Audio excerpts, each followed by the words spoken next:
You did everything right. You removed the logos. You bought the cashmere. You learned the names, Loro Piana, Brunello Cucinelli, the Row.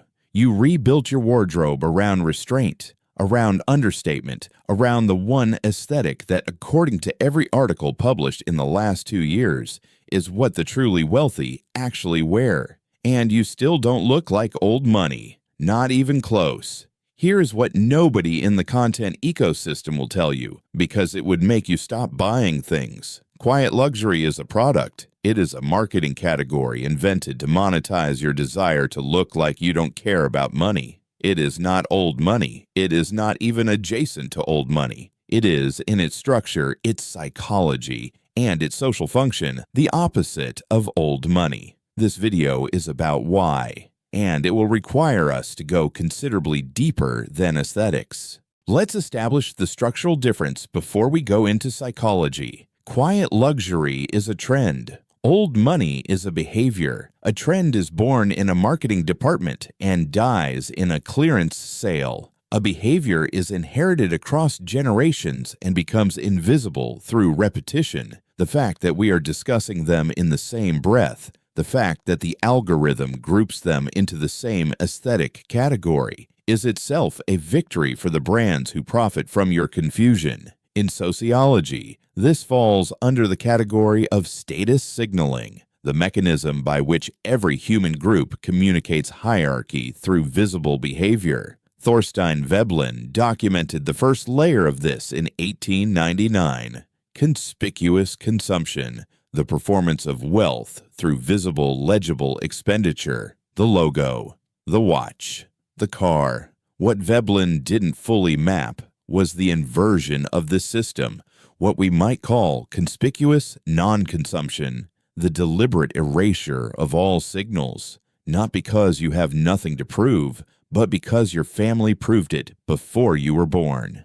Pierre Bourdieu extended this in 1979 with the concept of cultural capital, the invisible currency of taste, fluency, ease, and social knowledge that no boutique stocks and no algorithm can synthesize. It accumulates over decades, over generations. It is transmitted through what you are taught to notice, and equally importantly, through what you are taught to ignore. Quiet luxury, as a commercial movement, is the middle class attempting to perform the upper class. It is mimicry, sophisticated mimicry, executed with genuine care and occasionally significant expense, but mimicry nonetheless. And here is the mechanism that makes it immediately legible to the people at the top of the hierarchy. The quiet luxury consumer has acquired the object. They have not acquired the indifference to the object. The hedge fund manager who wears a Loro Piana cap is not wearing it because he read an article about old money aesthetics. He is wearing it because his father wore one. He doesn't know what it costs and wouldn't think to check. His relationship to the object is functional, inherited, unremarkable. Your relationship to the same object is aspirational. You know what it costs. You noticed when you saw it. You made a decision. That decision is the tell. Let's talk about time, because this is where the psychological divergence becomes structurally visible. Quiet luxury is obsessed with the pristine, the new, the unscuffed, the unworn. It signals, I have recently acquired something expensive, and I want that acquisition to be visible. Old money venerates the worn, the aged, the irreplaceable. And this is not nostalgia.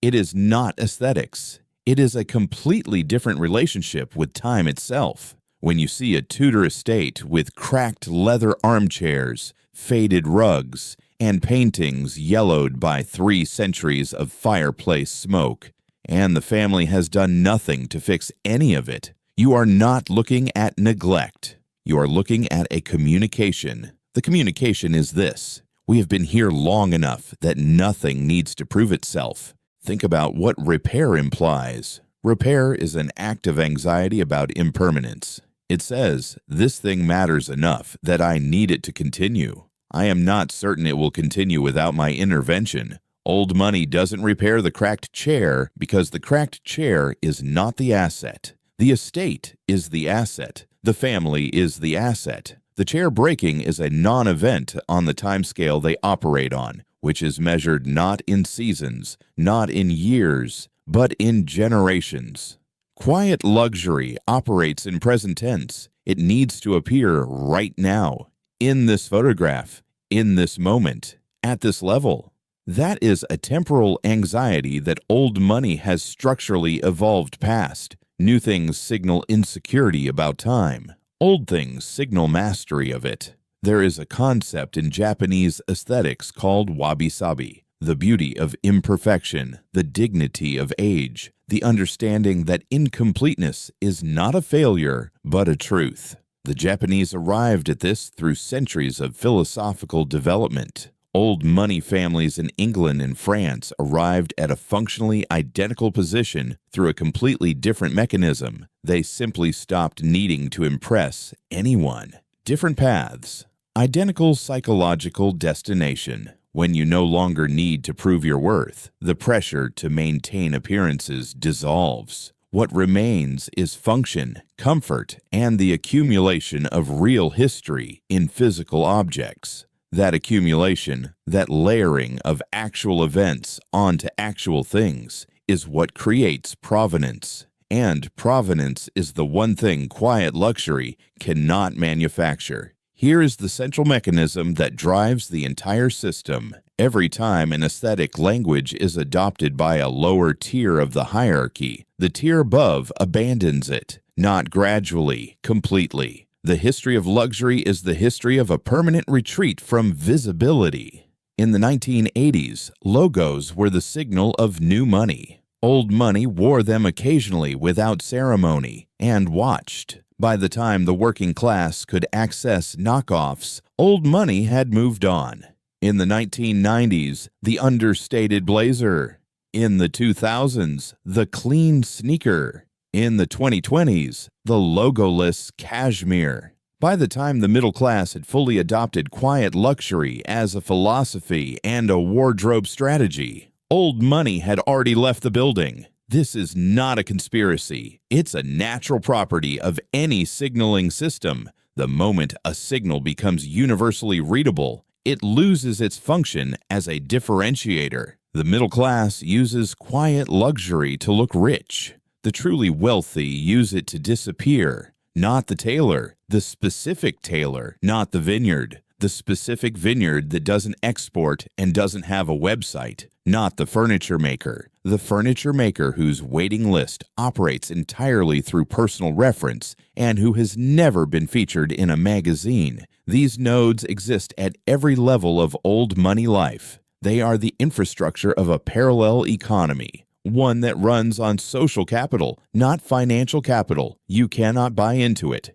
You can only be introduced into it. And the only people who can introduce you are people who are already in. That is the actual barrier, not price. Access. Old money does not perform attention. It does not perform interest. It does not perform enthusiasm. When something is impressive, it does not say so. When something is beautiful, it may acknowledge it quietly, once, without elaboration. When it finds something amusing, it smiles. It does not laugh loudly. It occupies space without announcing its occupation of space. The aspirational class performs the opposite. It performs enthusiasm as a social currency. It performs attention as a form of validation. It performs appreciation because it needs the people around it to see it appreciating the right things correctly. Old money doesn't need you to see it appreciating anything. It doesn't need your validation of its taste.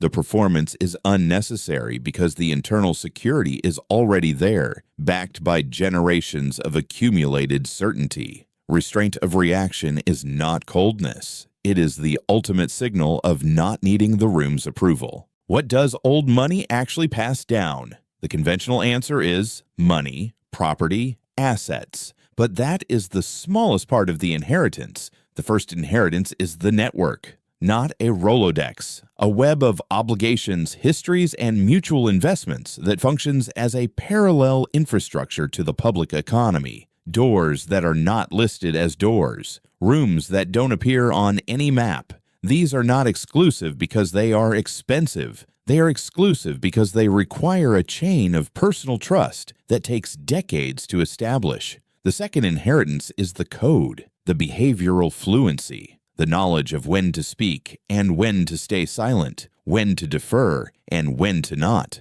which rules can be broken and which cannot be broken under any circumstances.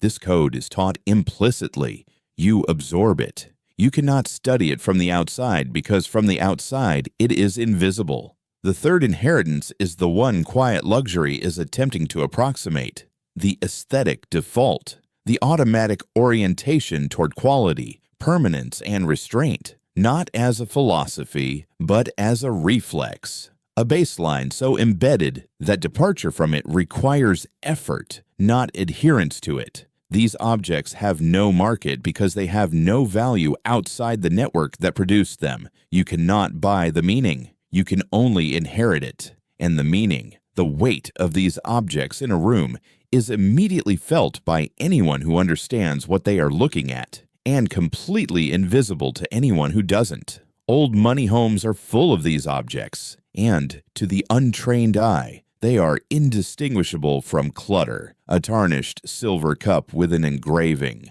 a framed letter with a barely legible signature, a small oil painting of nobody famous. To the people who know, these are the most powerful objects in the room.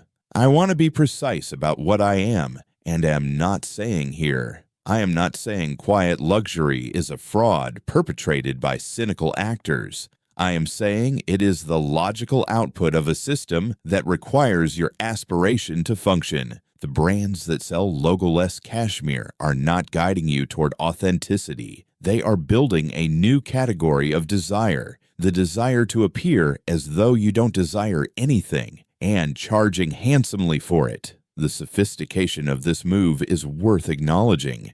They sold you the appearance of not buying things by selling you things. They monetize the aspiration to transcend aspiration.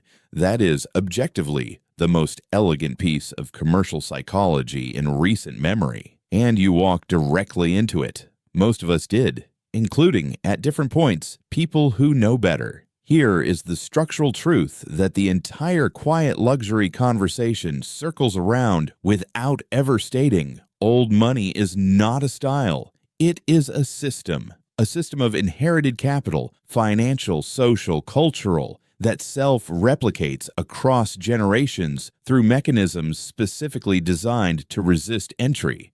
The aesthetic is not the system. The aesthetic is the exhaust, the residue, the surface texture produced by the system operating at scale for a very long time. Buying the exhaust does not give you access to the engine. The system is closed, not through malice, but through structure. It is closed because the things that actually function as class markers, the network, the code, the behavioral fluency, the obligation objects, cannot be acquired. They can only be embedded in, over a very long period of time, through relationships that have nothing to do with what you're wearing. Quiet luxury is the most expensive possible way to remain on the outside of this. So, what do you do with this? That is not my question to answer. I have given you the structure of the system. What you choose to do with that knowledge is an entirely separate matter, and one that depends on what you are actually trying to accomplish, which is a question worth sitting with for longer than most people do.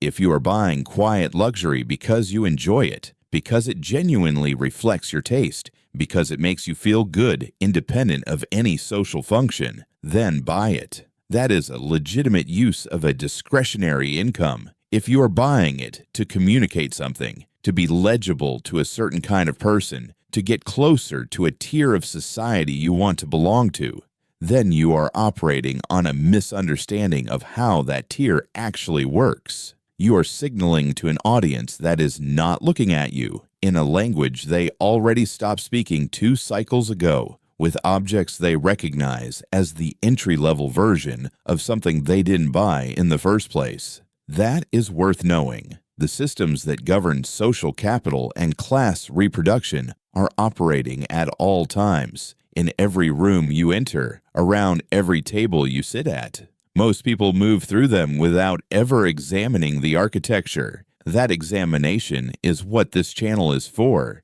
If you want to see the world for what it is, the codes, the signals, the invisible structures of power and taste that nobody writes plainly on a label, stay. There is considerably more of this. If not, follow the crowd. They're dressed beautifully,